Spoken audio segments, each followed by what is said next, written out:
আসসালামু আলাইকুম। RS news channel 24 বিডিতে আপনাদের স্বাগতম। সঙ্গে আছি আমি মোহাম্মদ রেজাউল হাওলাদার। প্রথমে আসি বাংলাদেশের জনপ্রিয় নায়ক শাকিব খানের আলোচিত ছবি বরবাদ নিয়ে। এটা পরিচালনা করেছেন মেহেদী হাসান হৃদয়।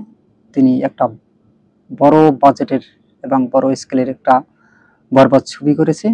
শাকিব খান বর্তমানে বাংলাদেশ এবং ভারতে দুই বাংলায় খুবই জনপ্রিয় একজন নায়ক, এটা অস্বীকার করা যাবে না। কেননা বরবাদ এমন স্কেলের এক ছবি, সেখানে শুটিং করতে গিয়ে ভারতে মহেশ ভাটের মতো পরিচালকও শাকিব খানের দেখে খুব অবাক হয়েছেন। এত সুন্দর এবং হ্যান্ডসাম একজন নায়ক, এবং মেহেদী হাসান হৃদয়কে বুকে জড়িয়ে ধরেছেন যে এত টাকা বাজেটের ছবি করতে পারে বাংলাদেশ, তা দেখে তিনি অবাক হয়েছেন। ছবির গল্পগুলো শুনেছেন যে অনেক সুন্দর হবে।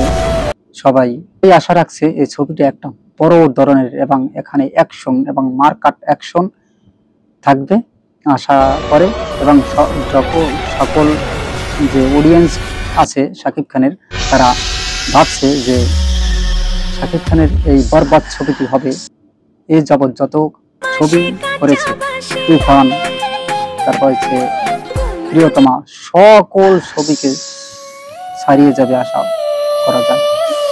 বরবাদ এমন একটি ধরনের ছবি, এটার পরিচালক মালয়েশিয়ার করেছে এবং এর প্রযোজক মালয়েশিয়ায় থাকে।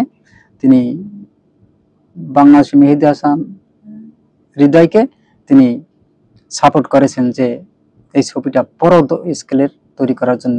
এতে প্রায় খরচ হয়েছে 14 থেকে 15 কোটি টাকা ব্যয় করা হয়েছে এই ছবিতে। অতএব কত ধরনের লার্জেস্ট বিগেস্ট ছবি হতে যাচ্ছে, আপনারা ট্রেইলার দেখে বুঝতে পারবেন যে ছবিটা কত ধরনের। আশা রাখি এবং এই ছবিটা এমন আলোচনায় গিয়েছে যে ভারতে, Bangladesh, Pakistan, Australia, New Zealand, America Farzana আছে, এবং ভারতে আছে এসে শরৎ এর একজন মিউজিক ডিরেক্টরের লোক, তারা সবাই এই ছবিটা নিয়ে খুবই আলোচনা করতেছেন যে এটা বড় ধরনের একটা ছবি হবে। বরবাদ এমন ধরনের এক ছবি হবে বাংলাদেশের ইতিহাসে এবং দুই বাংলা, ভারত ও বাংলাদেশের ইতিহাসে সবচেয়ে রেকর্ড করা এবং শ্রেষ্ঠ ছবি বলে উল্লেখ করেন। অনেকে মনে করেন এই ছবিটা যাবৎকালের প্রিয়তমা এবং তুফানকেও ছাড়িয়ে যাবে এমন লার্জ স্কেলের ছবিটা। বরবাদ এটার বর্তমানে সারা বিশ্বে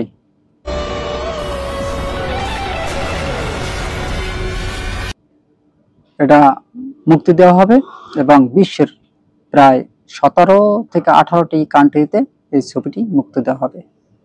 বর্তমানে শাকিব খান শুধু বাংলাদেশের ভিতরেই আবদ্ধ নয়, তিনি সারা বিশ্বে বর্তমানে পরিচিত একজন নায়ক এবং স্বনামধন্য নায়ক। তিনি তার নামের উপরও বহুত ছবি চলে থাকে। পাকিস্তান তাকে ভালোভাবে চেনে, পাকিস্তানে তার তুফান ছবিটা চলেছে, এবং ইন্ডিয়ায় তার অনেক ছবি চলেছে, এবং প্রত্যেকটা ছবিতে ব্যবসা সফল হয়েছে। যেমন নবাব, ভাইজান এলোরে, বিভিন্ন ধরনের ছবি তার সোশ্যাল মিডিয়ায় ভাইরাল হয়েছে। তুফানের একটি গান, সেটাও অনেক ভাইরাল হয়েছে, সারা বিশ্বে সেই গানটি দেখেছে দুষ্ট কুকুর।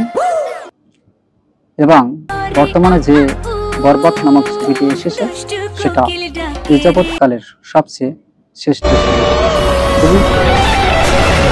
সকল এই ছবিতে অনেক নায়ককে নিয়ে প্রমোশন করেছেন শাকিব খান নিজে। তিনি তার নিজস্ব কোম্পানি হারলান কোম্পানিতে অ্যাড হয়ে তিনি এই ছবিটি প্রমোশন করেছেন। তার নিজের ছবি নিজে দেখেই অবাক এবং বিস্মিত হয়েছেন যে এমন ধরনের প্রমোশন হয়েছে। এবং বর্তমানে সোশ্যাল মিডিয়ায় বরবাদ নামক ছবিটি খুব ভাইরাল এবং ট্রেন্ডিং অবস্থায় আছে। এটা রোজার ঈদের সময় মুক্তি দেওয়া হবে। আশা করা যায় এই ছবিটা সকল রেকর্ডকে ভেঙে চুরমার করে দিতে সক্ষম হবে এবং এটার যে প্রমোশন কিছুদিন পরেই প্রমোশন শুরু হয়ে যাবে। বরবাদ ছবিতে নায়ক শাকিব খান এবং নায়িকা ইদিকা পাল, পরিচালক মেহেদী হাসান হৃদয়। তিনি চমৎকার ধরনের এক গল্প নিয়ে নির্মাণ করেছেন এই ছবিটি। বেশিরভাগ শুটিং হয়েছে ইন্ডিয়া এবং বাংলাদেশে এটার শুটিং হয়েছে। ইন্ডিয়ার ভালো ভালো লোকেশনে এই ছবিটি শুটিং করা হয়েছে। আশা করা যায় এটার গান এবং টিজার মুক্তি দিলে সকল ছবি বাদ দিয়ে এই ছবিটা দেখার জন্য সকল দর্শকেরা উন্মুক্ত হয়ে থাকবে। এখন কথা হলো কতটুকু অ্যাকশন করা গেছে এই ছবিতে দেখা যাবে। মার কাট অ্যাকশন যদি না হয় তাহলে ছবি দেখতে হয়তো বা দর্শক মজা পায় না এবং হলেও যায় না। যদি হৃদয় ভালোভাবে উপস্থাপন করতে পারে তাহলে সে একটা বড় ধরনের নামী এবং পরিচালক হয়ে যাবে। আশা করা যায় এই ছবিটা দিয়ে। তিনি এই ছবিটা অনেক লার্জেস্ট বড় স্কেলের হবে। যদি হয় তাহলে হৃদয়ের ভাগ্য খুলে যাবে। তিনি আর পিছের দিকে তাকাতে হবে না, যেমন রায়হান রাফির মতো তুফান করে একটাই কিন্তু ব্লকবাস্টার হয়েছে। এই আশা করা যায় তুফানের চেয়েও সবচেয়ে বড় এবং লার্জেস্ট স্কেলের হবে এই বরবাদ ছবিটি। বরবাদ ছবিটি সকল দর্শকের হৃদয় আকৃষ্ট করতে পারবে বলে আশা করা যায়। আজ বরবাদের শুভকামনা জানিয়ে এখানেই শেষ করছি। আসসালামু আলাইকুম ওয়া রাহমাতুল্লাহি ওয়া বারাকাতুহু।